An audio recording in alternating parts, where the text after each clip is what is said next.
What is going on, guys? It's Yoji. A question that I've gotten a lot recently is how do I make more currency in Path of Exile? And while I'm someone who can answer this question a little bit, as I usually make enough currency to afford a few tier 1 unique items each league, and I'm usually able to reach at least level 90 consistently in hardcore, I'm not someone who usually pushes way past 90, pushes for 100 and makes a ton of currency. So I asked someone who does that. And his name is Zizaran. He will give you a few tips how to push your gameplay to the next level, to earn more currency and play more efficiently overall in Path of Exile. Hello YouTube, Ziz here. Lately I've had a lot of requests for efficiency video and like how I make a lot of currency without picking up a lot of items. In me play, you see that I ignore a lot of items. I pick up mostly currency, 6 socket, stuff like that. I'm gonna go make a brief run through of what to pick up, what not to pick up, why it works, and talk a little bit about the chaos recipe and when to use it. Now, first you want to pick up all currency items. You want to pick up rings, amulets, belts, and 6 sockets. That's like what you make the most of your currency from. And then you pick up the good uniques. As you play the game more and you get more experience, you'll understand like what uniques are basically trash and you don't need to pick up, stuff like that. A couple of them do sell for an alpha or two. You don't want to pick up bad bases. So that's like the main thing to focus on. You don't want to clog your inventory so that you're forced to vendor all the time. You basically want to, say you're running Dry Lake, you only want to vendor between every 5 to 15 runs, depending on how many 6-socketed items you get.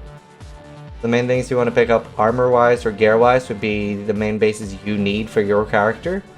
So especially early on in the league, you'd be picking up like, say I'm running an evasion character, I'll be picking up slink gloves, slink boots, the lion pelt helmet, and you know, whatever weapon upgrades you might need at the time, daggers if you're a spellcaster, stuff like that. And you'll also be picking up part of the current meta. So in Talisman, a lot of people are spellcaster and a lot of people are running crit daggers.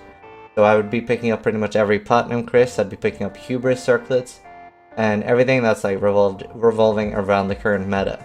That's basically what you want to pick up. Now what that lets you do is when you're ignoring everything else, you're not going to find that much of it that it's going to clog up your inventory. It'll allow you to vendor much less often, and you find that you'll get an extra run in here and there.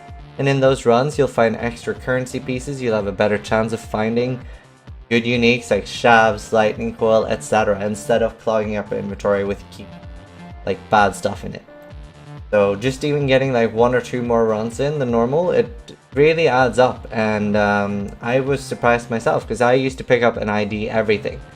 I used to be like an absolute alteration hoarder and I was like, oh my god, I'm getting all these alts. But the way you got to think about it, right, and the way it works is if you have 2 people and one person's selling everything but the other person's just efficiently running through, and by the time the first person has made like 30 alts, the other guy's probably found 2 or 3 chaos and a couple of alks, which he can just buy alterations for off you.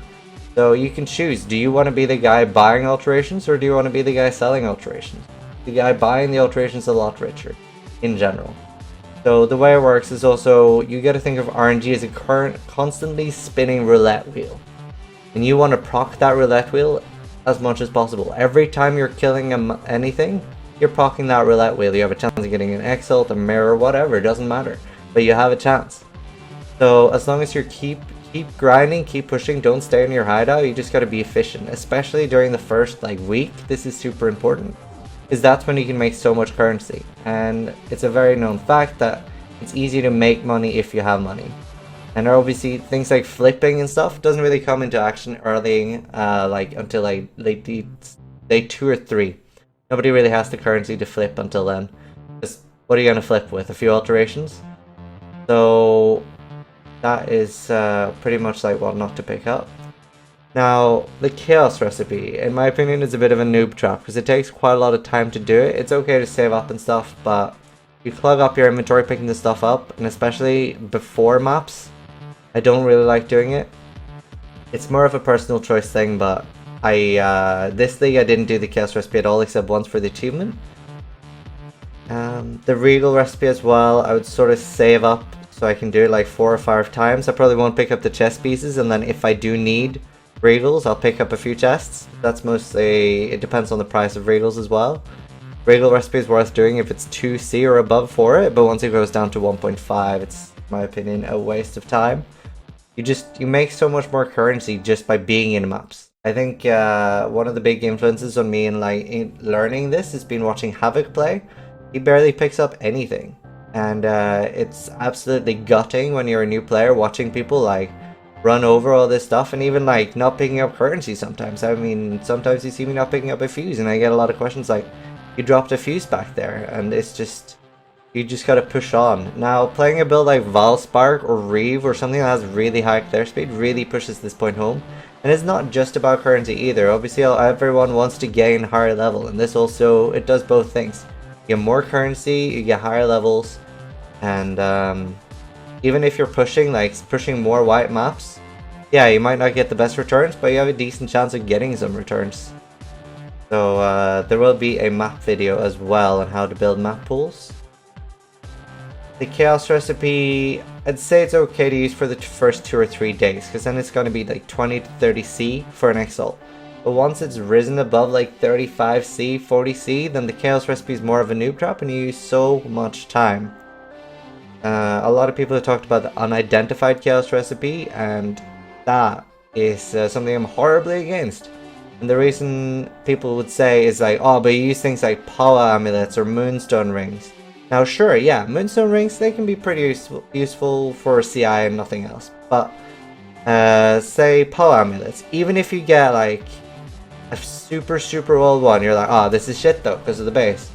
But you can Val Orbit, and if you get +1 curse on a really good power amulet, that's worth shitloads. So in my opinion, even if you get like a really good power amulet, coral amulet, just Val it and hope for the best. It's not worth doing the unID'd recipe. It takes a lot of time as well. So that's pretty much how I've managed to make a lot of currency. I made most of my currency this league between Atziri, Rigwold, and just general map drops. I'd say it's around 30% on each. It's a pretty, like, I'd say I made at least 30 to 50 exalts somewhere on just pure exalt drops, tier 1 uniques, and finding 6-links. And they are just RNG, but it's all about proccing your RNG and hitting it as much as you can. So I've had a lot of people try this, and a lot of people say it worked. So not saying this is how you should play, but I think it's worth giving it a go. Try it out, maybe compare 1 hour of mapping with picking up whatever you normally do, and then try 1 hour just pushing it hard and picking up the bare minimum. See if you notice an increase in how much profit you're making and how much more experience you're getting. Alright, if this was any helpful to you, feel free to subscribe or check out my channel for more Path of Exile content. And definitely go out and check Zizaran's channel as well. He has a lot of fun and useful Path of Exile content on his channel as well. Until then, I'm Yoji, and I will see you soon.